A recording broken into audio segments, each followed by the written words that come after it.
Control. It's not about what you control.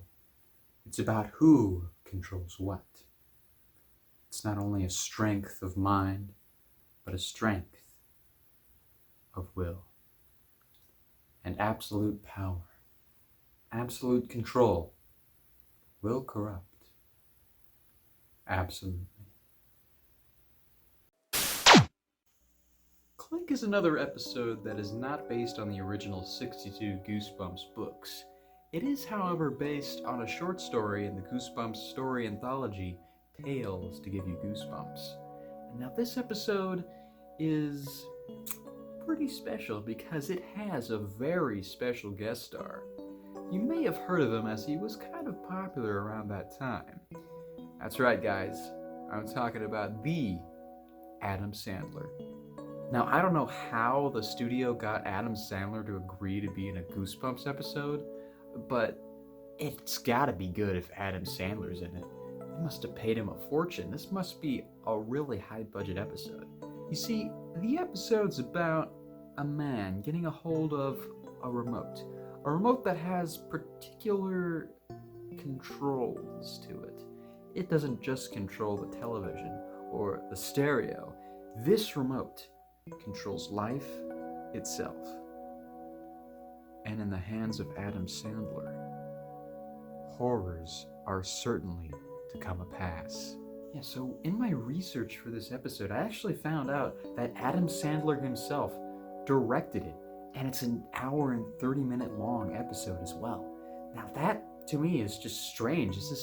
I never even heard of this. Is this some sort of special for the show? Well, I'm excited. I can't wait to get into this. This is going to be a really interesting review. Probably one of my longest, too, if it's an hour long, or rather over an hour long. Shit, hold on a sec. Yeah, what? I'm in the middle of doing... What do you mean? What do you mean? I watched the wrong thing? Oh, you gotta be fucking kidding me. Really? Fucking assholes. I'm glad you don't actually exist. Well, I'll be right back. Okay, so it turns out that was a joke that wasn't actually funny. So let's get into the actual episode. But before I do that, let's get that out of the way. Yes, there is a movie that has a very similar premise to this episode. But that's all they have. They're just very similar.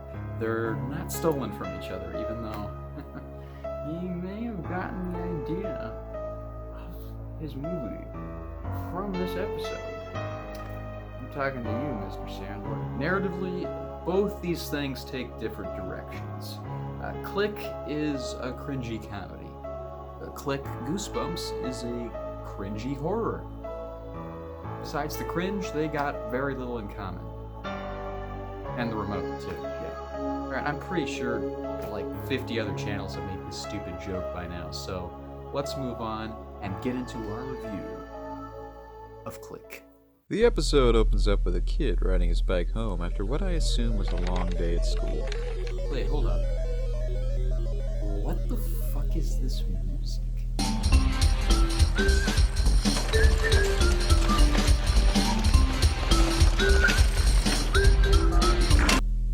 Yeah, hey, I'm like a minute into this episode, and it's playing like sitcom music. Now, you're sure you sent me the right one this time? Okay, well, you better be damn sure, because if this turns out to be a Happy Days episode, I'm just gonna release this video anyway, because frankly, I'm kind of tired of your shit. You know, this video's already pretty damn late. I'm making this the night of. Alright, come on.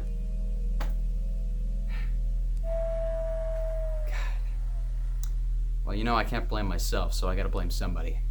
This is our main character, Seth Gold, played by Dan Wary Smith, who played Skipper Matthews in the Goosebump episode, Attack of the Mutant. Oh boy, do I dread getting to that one. Seth finds that a package he had ordered from an electronics magazine has arrived, much to the chagrin of his sister. Mom told you to quit ordering junk out of that magazine. Yeah? Well, it's my money. I can do what I want with it. That's not what Mom says. Well, I'm sick and tired of Mom and everyone else telling me what to do all the time. Okay, if he bought it with his own money, then what the fuck is the problem here? God, let him make his own mistakes with his own money, bitch. Little did he know, the package that Seth ordered is going to change his life forever. It's the brand new Verona XG20 universal remote control. You see, way back in the 90s and 2000s, these things were the shit. Now I never see these damn things anywhere thanks to apps taking over the media and viewing market. Right as he's getting ready to watch some television, a strange video plays over the television from the spokesman of the remote control company, Armchair Electronics. Hello, I'm Tony Waldron, the president of Armchair Electronics. So, does Seth not find it odd that this mysterious company took control of his television? On his first test run of the remote, he attempts to watch an episode of some forgotten Canadian TV show that actually existed, by the way, and is interrupted by his bratty sister who wants to practice her tap dancing skills in the middle of the living room. Put it down! I was here first! Go practice in your room or something. I don't have to! How am I supposed to watch TV if you're tapping your brains in? How am I supposed to practice with the TV so loud? Okay, not only is that completely inconvenient to everyone that lives in this house, you're not even doing anything, kid. It's only been like 3 minutes, and I already want to beat the shit out of this kid. In his frustration, Seth ends up hitting the pause button on the remote, but doesn't end up pausing the TV, but does end up pausing his sister and dog. Wow, look at the effect here. So realistic. This is where Seth realizes that he has godlike powers with this remote. Always be sure to keep the Verona XG20 universal remote control away from children. It's not a toy. And like any kid with godlike powers, he has some fun. He changes the color of the fish, ejects a newspaper, and bends reality altogether. Fast forward.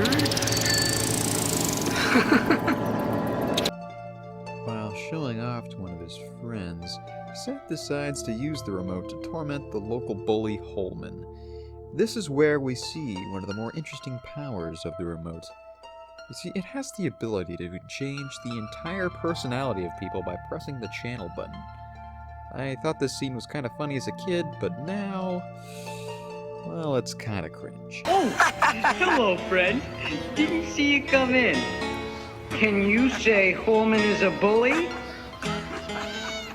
Holman is a bully. I knew that you could. No one notices this.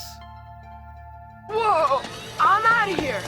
Seth starts getting more calls from Armchair Electronics, giving him very vague warnings about misusing the powers of the remote. They contact him through his alarm clock, his phone, and even his computer. I think Seth guesses this is normal because he doesn't really have any strong reactions to it.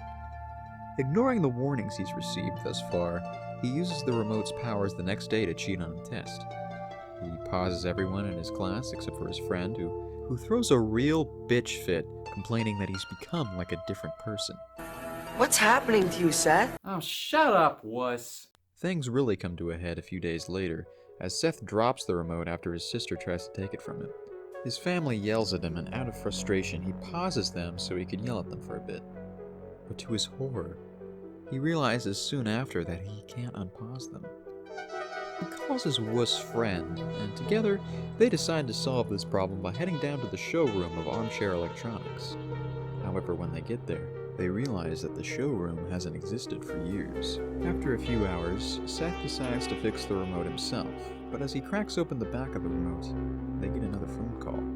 Never attempt to service the Verona XG20 universal remote control. Opening the back of the device is dangerous. Frustrated, Seth hangs up the phone and fixes the remote in a matter of seconds and saves his family from the fate of being permanently frozen. To make this a darker scene for a moment, I firmly believe that if Seth let them pause for too long, they probably would have died out of hunger. I base that solely after what the dad says after getting unpaused. I'm starving. Have we had dinner yet? Seth and his wussy friend decide that it would be best to throw away the remote, and thus they toss it away in the garbage can, only for Seth to retrieve it just a few moments later. He takes it to school the next day, where he's attacked by his friend for keeping the remote around. But Seth's had enough of people pushing him around, and he uses the remote's powers to eject his friend to the ground. Try that again. I'll really be sorry.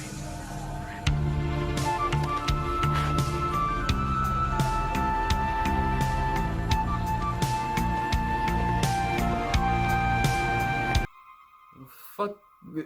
What the fuck was that? Are we in a Western now? Try that again. I'll really be sorry.